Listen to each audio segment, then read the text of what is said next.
आवाज समाचार में आपका स्वागत है। मैं हूं मनोज श्रीवास्तव। खबरों की शुरुआत करते हैं इस वक्त की हेडलाइंस के साथ। बांग्लादेश भारत में नहीं खेलेगा T20 वर्ल्ड कप। आईसीसी के अल्टीमेटम के बाद बांग्लादेश सरकार का फैसला, अब T20 वर्ल्ड कप में स्कॉटलैंड को मिलेगी जगह। डोनाल्ड ट्रंप ने दावोस में की गाजा बोर्ड ऑफ पीस की औपचारिक शुरुआत। बोर्ड में सदस्य देशों के नेताओं ने साइनिंग सेरेमनी में लिया हिस्सा। ट्रंप ने बताया बहुत ही रोमांचक दिन। Can you give us an update on the India-US trade deal? First of all, I have great respect for your Prime Minister. He's a fantastic man and friend of mine. Fantastic. We're going to have a good deal. Bharat के साथ trade deal पर money control से बोले America के राष्ट्रपति Donald Trump. कहा भारत के साथ जल्द अच्छी ट्रेड डील करेंगे। प्रधानमंत्री नरेंद्र मोदी को बताया शानदार इंसान और अपना अच्छा दोस्त। Money control super exclusive. Trade deal के फील गुड फैक्टर से झूमे बाजार। सेंसेक्स निफ्टी बढ़त के साथ बंद। मिड कैप स्मॉल कैप शेयरों में रही खरीदारी। निफ्टी बैंक की बढ़त के साथ क्लोजिंग। बजट में मोबाइल और इलेक्ट्रॉनिक मैन्युफैक्चरिंग को मिल सकता है बूस्ट। आईटी मंत्रालय ने वित्त मंत्री से की कई ऑपरेशनल रिफॉर्म्स की मांग। Custom duty, inverted duty structure हटाने की सिफारिश। एक साल में अगर 5 बार ट्रैफिक नियम तोड़ा तो ड्राइविंग लाइसेंस होगा suspend. Red light jump, helmet और सीट बेल्ट नहीं लगाने पर भी सस्पेंड होगा लाइसेंस। बीएमसी में महिला होगी मेयर। लॉटरी सिस्टम से तय हुआ बीएमसी मेयर पद का आरक्षण। आखिरी फैसला लेंगे सीएम फडणवीस। जम्मू कश्मीर के डोडा में सेना की गाड़ी खाई में गिरी। हादसे में 10 जवान शहीद। घायल जवानों को हेलीकॉप्टर से किया गया रेस्क्यू। उपराज्यपाल मनोज सिन्हा ने हादसे पर दुख जताया।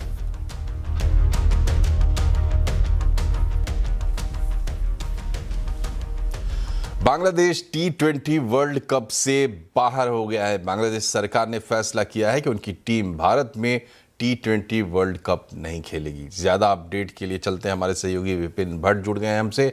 विपिन जी बताइए, ये क्या डेवलपमेंट हुआ है और इसका क्या फॉल आउट होगा? जी, अब तो लग रहा है कि बांग्लादेश शायद इस T20 वर्ल्ड कप में नहीं खेल पाएगा, क्योंकि बॉल आईसीसी ने बांग्लादेश के पाले में डाल दी थी। बांग्लादेश क्रिकेट बोर्ड BCB को ये फैसला करना था और बांग्लादेश ने अब कहा है कि अगर उनके मैच भारत से नहीं हटाए जाते तो ये वर्ल्ड कप नहीं खेलेंगे। तो इसका एक सीधा सीधा मतलब तो यही है कि आईसीसी ने कहा है कि नहीं, वो बांग्लादेश की ऐसी कोई मांग नहीं मांगेगा और बांग्लादेश ने भी कह दिया है कि वो भारत में नहीं खेलेगा। तो हम मान सकते हैं कि शायद यहाँ बात खत्म हुई। लेकिन एक बात BCB ने और कही है कि वो एक बार फिर से आईसीसी से गुहार लगाएंगे कि उनका वेन्यू चेंज किया जाए। अब इस वर्ल्ड कप में, इस T20 वर्ल्ड कप में 4 अलग अलग ग्रुप्स बनाए गए हैं जिसमें 5-5 टीमें हैं और बांग्लादेश जिस ग्रुप में है उन्हें भारत में अपने 4 मैच खेलने थे, जिसमें से 3 मैच उनके कोलकाता में होने थे और 1 मैच मुंबई के वानखेड़े स्टेडियम में होना था। जो सब कुछ इसके पीछे की कहानी, वो ज़्यादातर लोगों को पता है कि क्यों IPL वाला विवाद आया और फिर बांग्लादेशी प्लेयर्स को BCCI ने मना कर दिया कि वो IPL में नहीं खेल सकते हैं। KKR ने बाकायदा एक प्लेयर को खरीद लिया था, लेकिन फिर उन्हें कॉल ऑफ करना पड़ा और उसके बाद बांग्लादेश ने अपने यहाँ IPL का प्रसारण बैन किया और फिर ये बात निकाली कि वो भारत में खेलने नहीं आ सकते हैं क्योंकि उनके खिलाड़ियों को भारत में खतरा है। लेकिन BCCI ने भी इसके लिए इनकार किया और ICC ने भी इसके लिए इनकार किया कि वो उनके खिलाड़ियों की सुरक्षा की पूरी जिम्मेदारी लेंगे और कोई किसी तरह की तकलीफ खिलाड़ियों को नहीं होने वाली है। लेकिन बांग्लादेश इस बात पे अड़ा रहा कि उसका वेन्यू चेंज करके उनके मैच श्रीलंका में कराए जाए। 1 दिन का वक्त अभी दिया गया था, लेकिन जवाब बांग्लादेश की तरफ से यही आया है कि वो भारत में नहीं खेलेंगे। जरूर उन्होंने थोड़ा सा नीचे एक लाइन लगा दी कि हम फिर से बात करेंगे, लेकिन अब शायद इसमें ज्यादा गुंजाइश बचती नहीं है। आगे क्या होगा? अगर बांग्लादेश इस टूर्नामेंट से बाहर हो जाता है, जो कि अब साफ दिखाई दे रहा है, तो अब मौका मिलेगा स्कॉटलैंड की टीम को, जो रैंकिंग टेबल में उनके बाद खड़ी थी।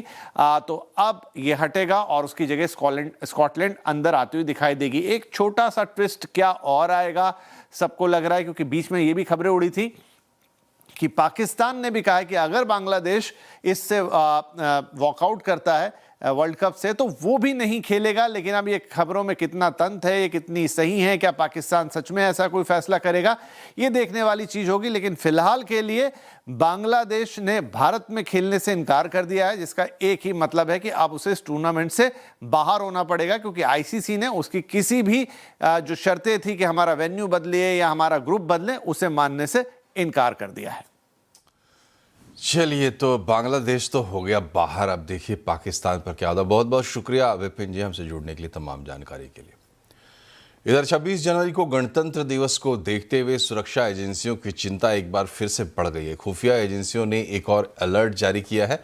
इसमें आशंका जताई गई है कि बांग्लादेश से कुछ हार्डकोर आतंकी भारत में घुसपैठ की फिराक में है और उनका निशाना राजधानी दिल्ली हो सकती है। देखिए ये रिपोर्ट।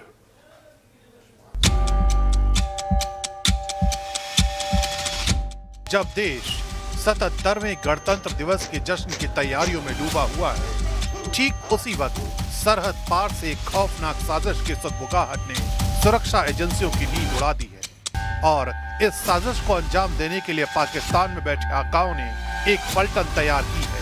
कोड नेम दिया है 2626, जिनके टारगेट पर हैं अयोध्या का राम मंदिर, जम्मू का रघुनाथ मंदिर और देश के तमाम बड़े शहर।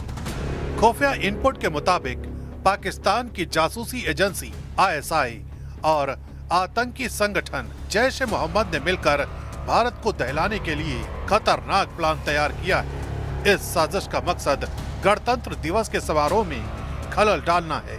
दिल्ली पुलिस ने इसको लेकर कुछ संदिग्धों के फोटो भी जारी किए। इसमें यूपी के संभल का रहने वाला मोहम्मद शर्जील मोस्ट वांटेड की लिस्ट में है।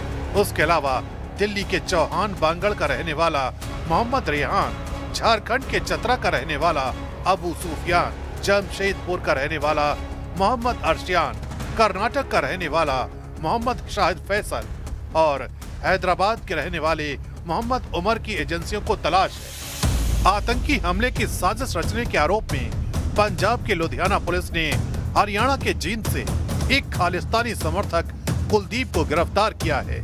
पंजाब पुलिस के मुताबिक कुलदीप ने पाकिस्तान में बैठे कट्टरपंथियों के साथ मिलकर दिल्ली में धमाके की साजिश अंजाम दी थी।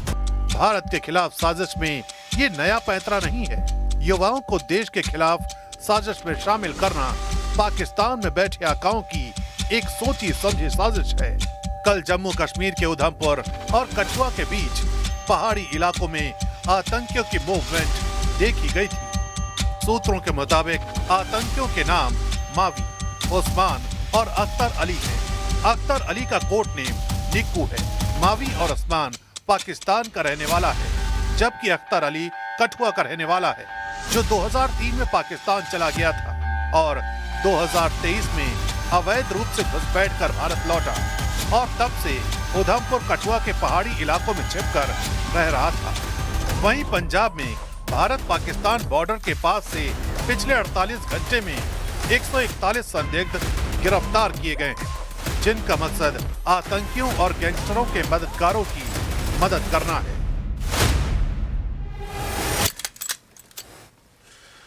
तो दिल्ली में गणतंत्र दिवस को लेकर चप्पे चप्पे पर कड़ी नजर रखी जा रही है। गणतंत्र दिवस परेड को लेकर दिल्ली पुलिस पर हर संदिग्ध पर नजर रखनी है, पैरी नजर रख रही है और इस बार इस निगरानी में पुलिस की मदद कर रहा है AI स्मार्ट ग्लास। इसमें पुलिस के जवानों को ऐसी पावर मिल रही है जिससे वो भीड़ में से किसी भी क्रिमिनल या आतंकी को पहचान सकते हैं। इन चश्मों की खासियत पर महिला पुलिसकर्मी से बात की आनंद तिवारी ने।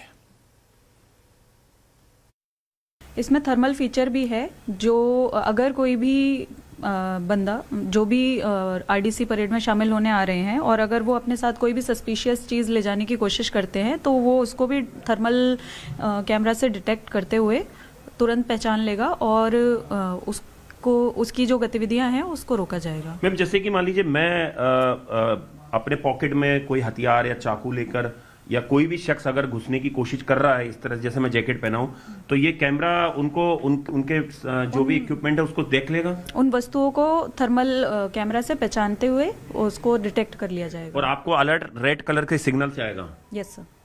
और इसकी मैम इसकी रेंज कितनी है? मतलब 26 जनवरी परेड गणतंत्र दिवस पूरे काफी बड़े एरिया में होती है नई दिल्ली इलाके में। आपके कई इस तरह के जवान जो हैं इसको चश्मे को लगा के मौजूद होंगे। इसकी रेंज क्या होगी? इसकी रेंज सर 3 से 5 मीटर की है और मल्टीपल पुलिस पर्सनल्स इसको लगाकर एरिया में मौजूद रहेंगे। तो अपने अपना एरिया सबको बांटा गया है और वहाँ पे अगर कोई भी ऐसा पब्लिक पर्सन मिलता है जो पाया जाता है जिसका क्रिमिनल रिकॉर्ड है या फिर सस्पिशियस एक्टिविटी दिखती है तो उसको तुरंत कार्रवाई की जाएगी।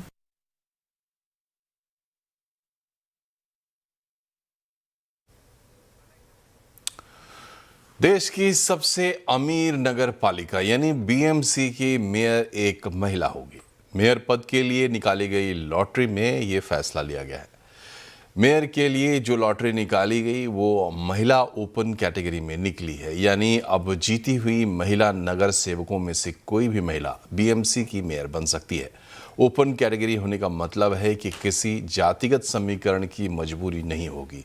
अब हर पार्टी अपनी सबसे भारी भरकम और लोकप्रिय महिला पार्षद को सीधे मैदान में उतार सकेगी। बीएमसी में पिछली बार मेयर का पद जनरल कैटेगरी का निकला था। ऐसे में इस बार जनरल कैटेगरी को लॉटरी में नहीं रखा गया था। बीएमसी के अलावा 7 और महानगर पालिकाओं में महिला ओपन कैटेगरी की लॉटरी निकली है। इसमें पुणे, धुले, नवी मुंबई, नासिक, नागपुर, नांदेड़ और मीरा भाईंदर महानगर पालिका शामिल है। अमेरिकी राष्ट्रपति डोनाल्ड ट्रंप ने अंतर्राष्ट्रीय राजनीति में बड़ा कदम उठाया है। गाजा में शांति बहाली के लिए उन्होंने गाजा पीस बोर्ड पर दस्तखत किया है। ट्रंप के साथ इस प्लान पर कई देशों के प्रमुखों ने भी दस्तखत किए हैं। इसमें पाकिस्तान के प्रधानमंत्री शहबाज शरीफ भी शामिल हैं। इसके अलावा इंडोनेशिया, अर्जेंटीना, कतर ने भी दस्तखत किए हैं। कल 8 प्रमुख मुस्लिम देश इसमें शामिल हुए थे। जिन देशों ने इस पीस बोर्ड में शामिल होने का फैसला किया है उन देशों की तारीफ भी ट्रंप ने की है। ट्रंप ने यह भी कहा है कि सीज फायर की शर्तों के हिसाब से हमास को हथियार डालने ही होंगे। And I've been very clear that Hamas must return that last remaining deceased hostage as well, and that will be the full commitment. And then we get on to other things, and we're committed to ensuring Gaza is demilitarized, properly governed, and beautifully rebuilt. It's going to be a great plan, and that's where the border peace really started. And I think we can spread out to other things as we succeed with Gaza. We're going to be very successful in Gaza. Davos में चल रहे world economic forum से भारत के लिए बहुत बड़ी खुशखबरी आई है। दावोस के सर्द मौसम में ये खबर भारत और अमेरिका के रिश्तों के लिए नई गर्माहट लेकर आई है। मनी कंट्रोल से एक्सक्लूसिव बातचीत में अमेरिकी राष्ट्रपति डोनाल्ड ट्रंप ने भारत के साथ बड़ी ट्रेड डील का साफ संकेत दिया है। ट्रंप ने प्रधानमंत्री नरेंद्र मोदी को एक शानदार इंसान और अपना दोस्त बताया। ट्रंप ने कहा कि वो पीएम मोदी का बहुत सम्मान करते हैं। ट्रंप के मुताबिक भारत और अमेरिका के बीच बहुत जल्द एक अच्छी ट्रेड डील होगी। Can you give us an update on the India-US trade deal? First of all, I have great respect for your Prime Minister. He's a fantastic man and friend of mine. Fantastic. We're going to have a good deal.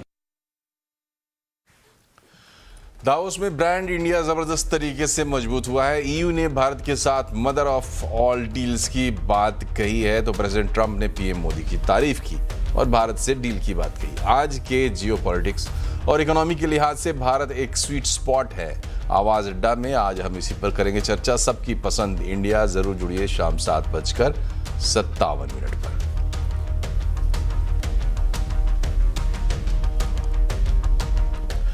Greenland पर Trump के रुख में नरमी और भारत के साथ अच्छी trade deal की खबर से बाजार का मूड भी फ्रेश हो गया।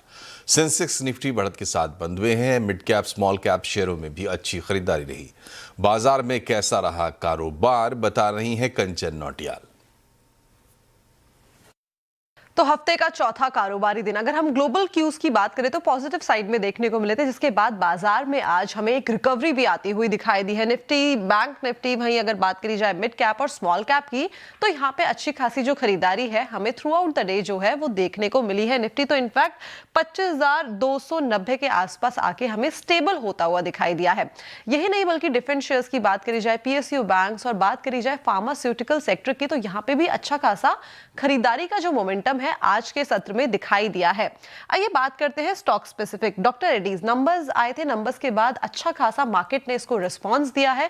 नंबर्स भी हमें मिक्स बैग जो है देखने को मिले, तो जो एस्टिमेट लगाया गया था मार्केट में उससे इनफैक्ट नंबर्स जो है वो पॉजिटिव साइड में रहे थे। बीईएल ब्रोकरेज यहाँ पे काफी ज्यादा बुलिश नजर आ रहे हैं। अडानी एंटरप्राइज और अडानी पोर्ट्स, इनफैक्ट जो अडानी ग्रुप है यही आज एक बढ़त के साथ बंद होता हुआ दिखाई पड़ा है। लूजिंग पॉकेट की बात कर ली जाए, इटर्नल के नंबर आए थे और नंबर्स के बाद ये गिरावट देखने को मिली। इनफैक्ट जो मैनेजमेंट है वहां पे भी काफी बड़े बदलाव है। दीपेंद्र गोयल ने इस्तीफा दे दिया है सीईओ के पद से, जिसके बाद थोड़ा सा जो सेंटीमेंट है वो बिगड़ता हुआ नजर आया है। एसबीआई लाइफ, टाइटन और आयशर मोटर्स ये थोड़े से प्रेशर के साथ जाके आज के सत्र में बंद हुए हैं। बात करी जाए मिड कैप की तो बैंक ऑफ इंडिया नंबर्स आए, नंबर्स के बाद ये रिफ्लेक्शन आया है। सोना बीएलडब्ल्यू नंबर्स आने वाले हैं, उससे पहले ये रिफ्लेक्शन इंडियन बैंक और एपीएल अपोलो ट्यूब्स में अच्छा खासा इजाफा आज के सत्र में देखा गया है। लूजिंग पॉकेट की बात करी जाए तो Kalyan jewellers, Tata communication, Hindustan zinc, AB fashion and retail में आज थोड़ा सा प्रेशर जो है वो देखने को मिला है। इनफैक्ट जितनी भी ज्वेलरी स्टॉक्स है वहां पे भी ग्लोबल क्यूज के चलते एक प्रेशर जो है वो बाउंड अप होता हुआ नजर आया, लेकिन हम देख रहे थे कि लगातार एक जो गिरावट है वो आज थोड़ी बहुत थमती हुई नजर आई है। और यहाँ एक छोटा सा ब्रेक, लेकिन खबरें अभी और भी हैं, इसलिए तुरंत हाजिर होते हैं, बने रहिए हमारे साथ। ब्रेक के बाद एक बार फिर से आपका स्वागत है और अब बात करते हैं बजट की।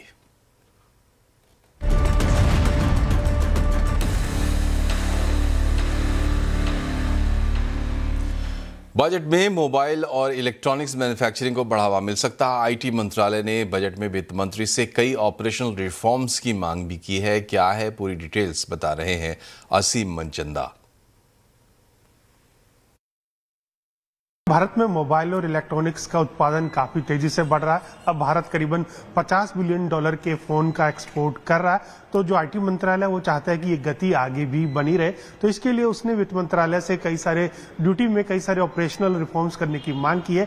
इसमें कस्टम ड्यूटी के अंदर रिफॉर्म करना है, जो इन्वर्टेड ड्यूटी स्ट्रक्चर है उसके अंदर रिफॉर्म करना है, और जो ड्यूटी है उसकी बेसिक कस्टम ड्यूटी है उसके ऊपर भी रिफॉर्म करने की मांग उन्होंने रखी है। सबसे पहले तो ये कहा कि जो कैपिटल मशीनरी है जिसके ऊपर की इन्वर्टेड ड्यूटी स्ट्रक्चर लगता है उसके ऊपर ड्यूटी को घटाया जाए, जो इन्वर्टेड ड्यूटी है उसको पूरी तरह से रेशनलाइज किया जाए। इसके साथ साथ जो मोबाइल्स हैं, उसके स्पीकर्स हैं, रिसीवर्स हैं या रिसीवर्स हैं, उनके ऊपर करीबन 15% की ड्यूटी लगती है, उसको घटा करके 10% के आसपास किया जाए। इसके साथ साथ जो हेयरेबल वेयरेबल जैसे कि ईयरबड्स हैं या फिर स्मार्ट वॉचेस हैं उसके ऊपर भी 20% के आसपास ड्यूटी लगती है, उसको घटा करके 15% किया जाए। जो डिस्प्ले है उसके ऊपर भी ड्यूटी घटाने की सिफारिश आईटी मंत्रालय ने की है। तो अगर ये सारी सिफारिशें वित्त मंत्रालय मान लेता है तो खासतौर पे किसी जो मोबाइल बनाना है भारत में काफी सस्ता हो जाएगा, भारत एक्सपोर्ट में काफी कॉम्पिटिटिव हो जाएगा, और जो मोबाइल हम एक्सपोर्ट कर रहे हैं वो आगे भी ये गति बनाए रखेगा।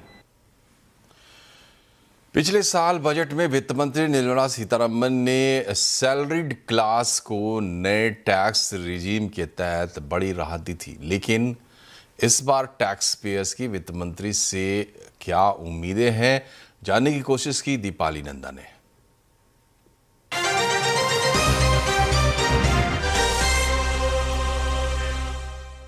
इस बार बजट से सैलरीड क्लास यानी कि नौकरी पेशा लोगों की किस तरह की उम्मीदें हैं, ये जानने के लिए मैं आ गई हूँ कनॉट प्लेस में एक ऑफिस में, और मेरे पीछे आप देख रहे हैं ये वो लोग हैं जो सरकार को इनकम टैक्स देते हैं।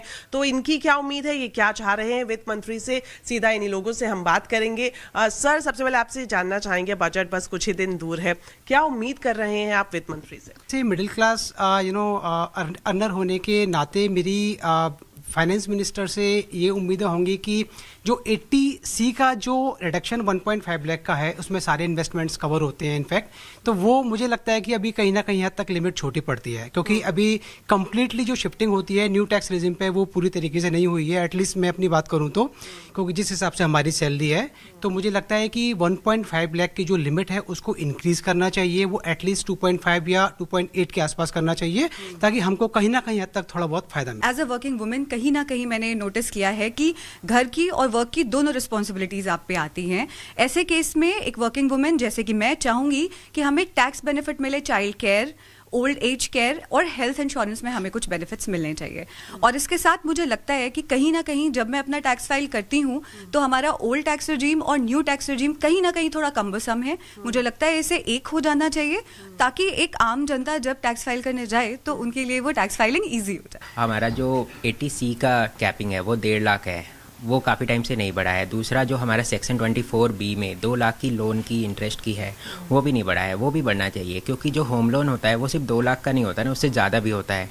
तो जो आम आदमी है उसने लोन लेके अपना घर बनाया है उसे और रिबेट मिलना चाहिए। दूसरा न्यू टैक्स रिजीम में होम लोन का बेनिफिट नहीं है, तो ओल्ड टैक्स रिजीम के साथ साथ न्यू टैक्स रिजीम को सिंप्लीफाई करने के लिए होम लोन के इंटरेस्ट का बेनिफिट हमारे न्यू टैक्स रिजीम में भी होना चाहिए। ओवरऑल अभी तक जितनी भी यहाँ पर उम्मीदें जताई गई उसका लबोलबाब यही कहा जा सकता है कि जो मिडिल मैन है उनकी जो इन हैंड सैलरी है वो टैक्स के बाद ज़्यादा उनके हाथ में आए, और कई सारी उम्मीदें इन्होंने जताई। हम भी ये उम्मीद कर रहे हैं कि तमाम जो ये मांगे रख रहे हैं वित्त मंत्री के सामने, वित्त मंत्री उनकी तरफ ध्यान देगी और इनको राहत जरूर मिलेगी।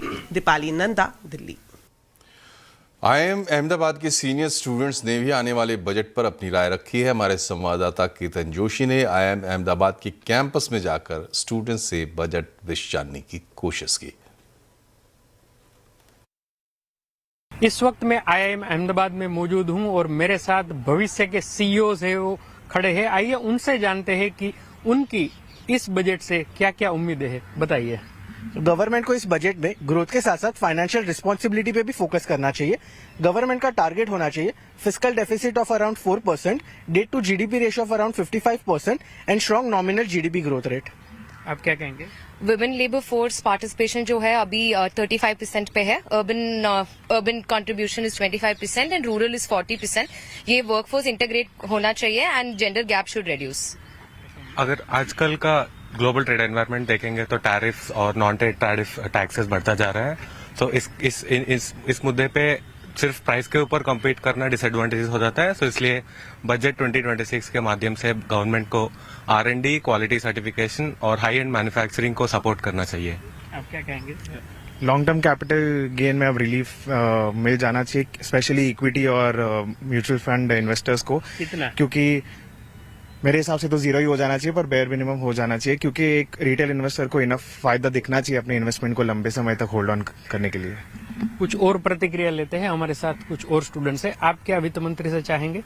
जी, मैं चाहूंगा कि ITR ऑटोमेशन हो जाए। ITR भरने में लोगों को काफी मुश्किलें होती है, प्रोसेस करने में भी टाइम लगता है। इससे ना कि लोगों का टाइम बचेगा बल्कि प्रोसेसिंग में भी टाइम बचेगा, जिससे सरकार का एडमिनिस्ट्रेशन कॉस्ट कम होगा। So I think ITR should be automated like foreign countries. Agriculture पे टैक्स लगाने का सोच सकते हैं। सो इन मोस्ट इंडस्ट्रीज अगर कोई छोटा बिजनेस है तो उसका एक कॉम्पिटिटिव एडवांटेज रहता है against the bigger businesses. But let's say एक फार्मर है जो 5 लाख कमा रहे हैं, जो 5 करोड़ कमा रहे हैं, उन दोनों पे सेम टैक्स लग रहा है, तो वहाँ पे टैक्स लगाने से एडवांटेज होगा एंड इससे कैश इनकम जो मिसयूज होती है एज एग्रीकल्चर इनकम वो भी कम होगा। आप क्या कहेंगे?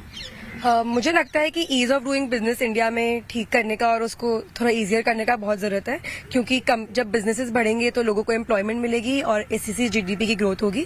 तो MSME जो छोटे कंपनीज होते हैं उनके लिए कैपिटल अच्छे से देना, इन द सेंस की गारंटीज देना या जो भी और तरीके हैं जिनको इजी कैपिटल मिले ताकि वो इजीली ग्रो कर सके, और ऐसे और हेल्प करना बिजनेसेस और कॉर्पोरेट्स को ग्रो करने में जो भी कंप्लायंस के तरीके से हम कर सकें। आप क्या कहेंगे? मुझे लगता है लास्ट ईयर के बजटरी एआई पुश के बाद बहुत जरूरी है कि हम इस साल के बजट में एक लॉन्ग टर्म विजन सेट करें कि हम एज ए नेशन एआई को कैसे यूज करेंगे अपने इकोनॉमिक गोल्स अचीव करने के लिए, वो चाहे एआई इंफ्रास्ट्रक्चर हो, स्किल डेवलपमेंट हो और मोस्ट इम्पोर्टेंटली रेगुलेशंस। तो यहाँ से जो सजेशन मिला है उसको अगर वित्त मंत्री है वो अमल में लाते हैं तो न केवल समूचे भारत का ग्रोथ होगा, लेकिन जो 2047 का हमारा लक्ष्य है उनको अचीव करने में भी आसानी होगी। केतन जोशी, अहमदाबाद। जम्मू कश्मीर के डोडा में बड़ा हादसा हुआ है। डोडा में सेना की गाड़ी खाई में गिर गई, जिसमें 10 जवान शहीद हो गए हैं जबकि 7 जवान घायल हैं। घायल जवानों को हेलीकॉप्टर से रेस्क्यू किया गया है। उपराज्यपाल मनोज सिन्हा ने हादसे पर दुख जताया है।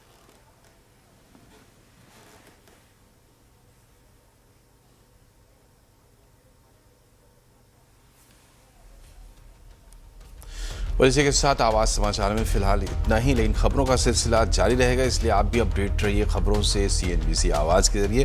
हम सोशल मीडिया पर भी मौजूद हैं। नमस्कार।